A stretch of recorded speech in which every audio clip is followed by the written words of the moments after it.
How to pay for college. A college education does not come cheaply. The average student who attends a four-year collegiate institution leaves school owing about $30,000 in student loan debt. The total amount of student loan debt in the United States comes in at a whopping $1.6 trillion. That's a lot of debt. In order to keep your borrowing costs down and money from pouring out of your pockets, here are some of the best ways to pay for college. 529 plans. Less than 30% of Americans actually know that a 529 plan is the best tool to pay for college. High-income earners and wealthy individuals are the greatest adopters of 529 plans, despite the fact that they're open to anyone. A 529 plan is named after Section 529 of the Internal Revenue Service. A 529 plan is a tax-advantaged savings plan designed to pay for educational expenses. A 529 plan can cover expenses from kindergarten through 12th grade, including college education. The benefits of a 529 plan are that you receive tax-free growth and tax-free withdrawals. Contributions to a 529 plan are not tax-deductible at the federal level, but more than half of the states in the U.S. allow a state tax credit or tax deductions for contributions to a 529 plan. Contributions are considered gifts for tax purposes, as long as you stay under the $16,000 gift tax threshold. Tax-free distributions for elementary, secondary schools, public, private, and religious are limited to $10,000 per year. There are two basic types of 529 plans. 529 prepaid tuition plans. Prepaid plans allow you to prepay future college expenses.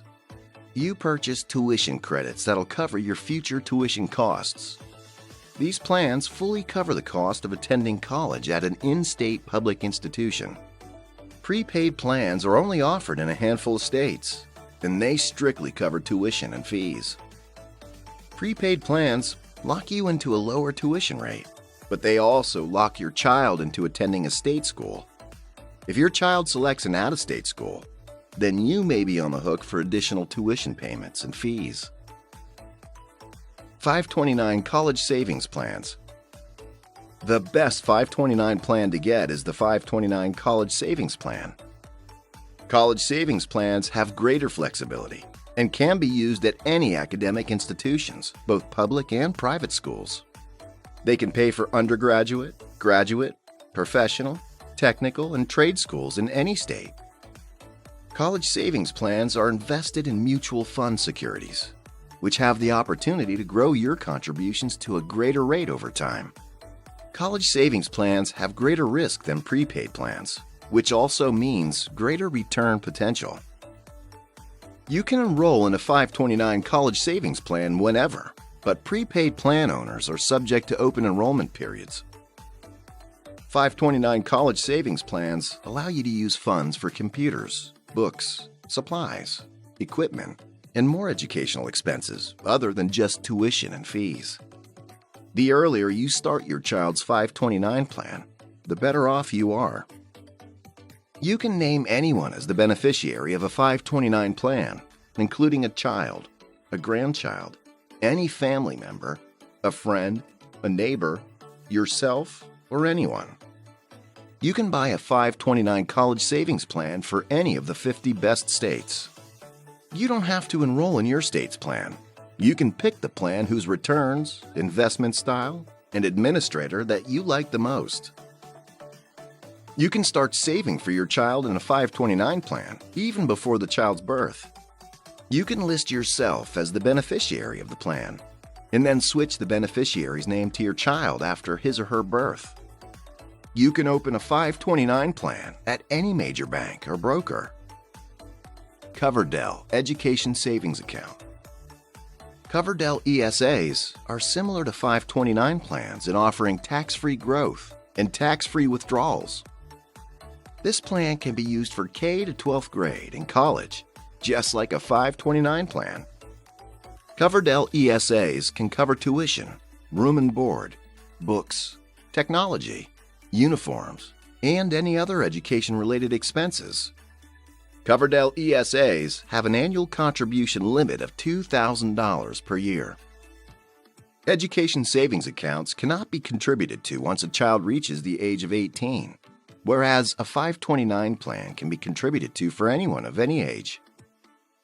Funds in the account must be withdrawn by the time the beneficiary turns 30, or else the account is subject to taxes and fees. You don't have to have the same degree of control to switch beneficiaries as with a 529 plan.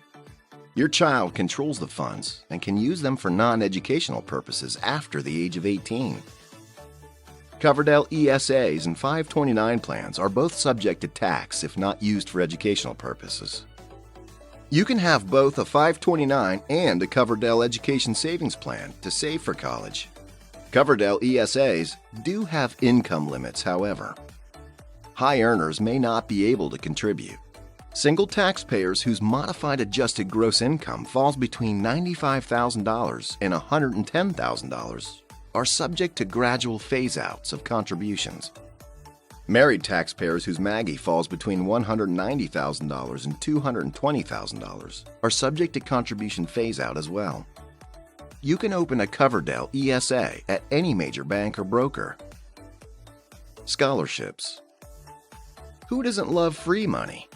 A scholarship is a grant to support a student's education which never needs to be repaid. Scholarships can completely pay for college or reduce the amount of student loans that a student needs. Scholarships can be based on academic excellence, merit, need, or outstanding athletic ability. Merit-based scholarships. Academic scholarships are one way of paying for college for students who have a high grade point average, GPA.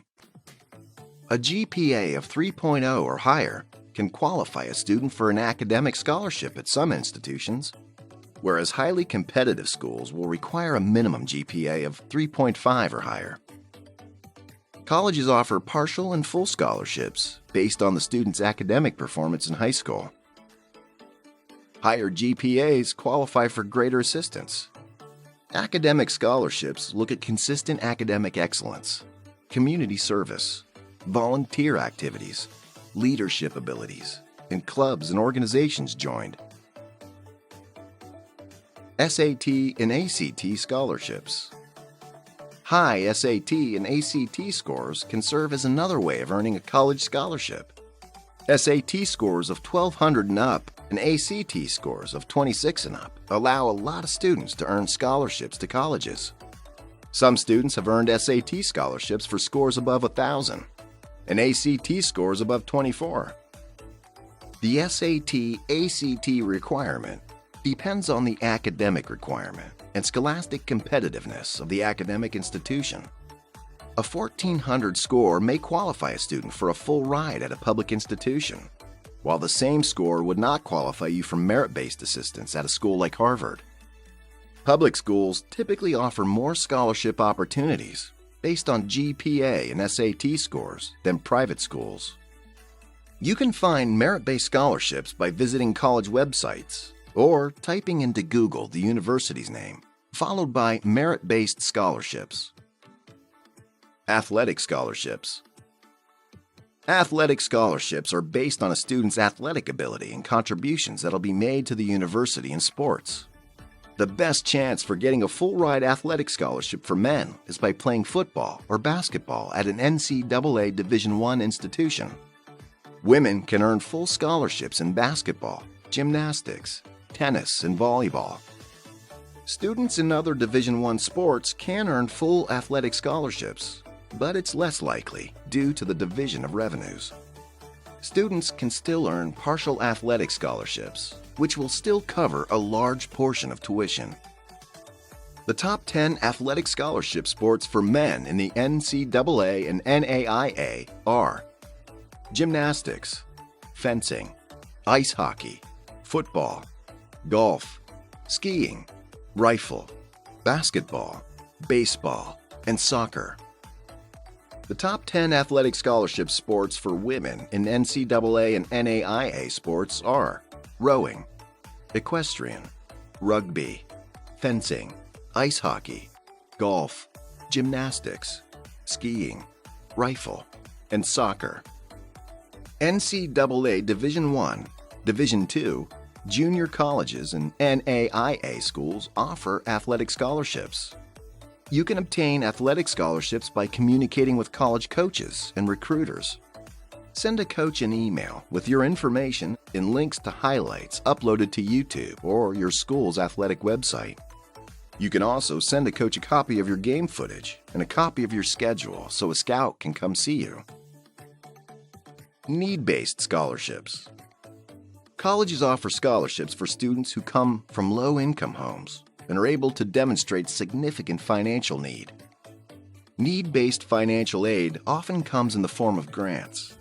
Pell Grants are federal grants for undergraduate students based on financial need, with students receiving a maximum grant of $6,195 for 2019 to 2020. States offer grants for students attending in state colleges. Universities also offer additional grants to students with demonstrated financial need. Need-based assistance often has an academic component attached, where students must meet certain academic standards and demonstrate financial need to qualify. Government financial aid. You can qualify for low-interest loans from both federal and state governments to pay for college. Students can obtain subsidized and unsubsidized loans by completing a FAFSA application. Undergraduate dependent students can qualify for up to $57,500 in financing for undergraduate education.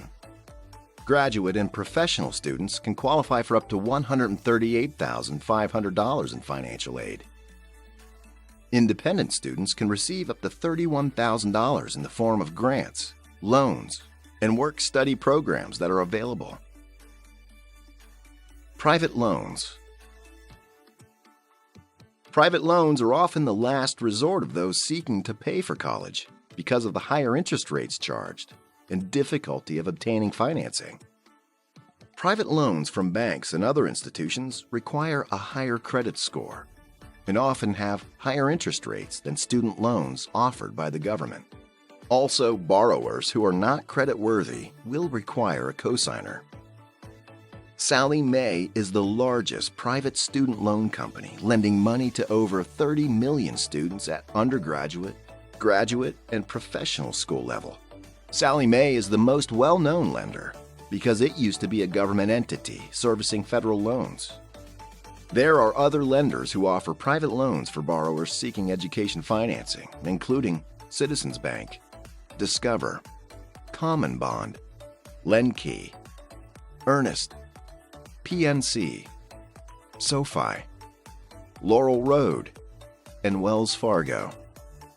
The advantage of private loans is that they can cover the total cost of education, whereas financial aid may not cover the whole amount, depending on the institution.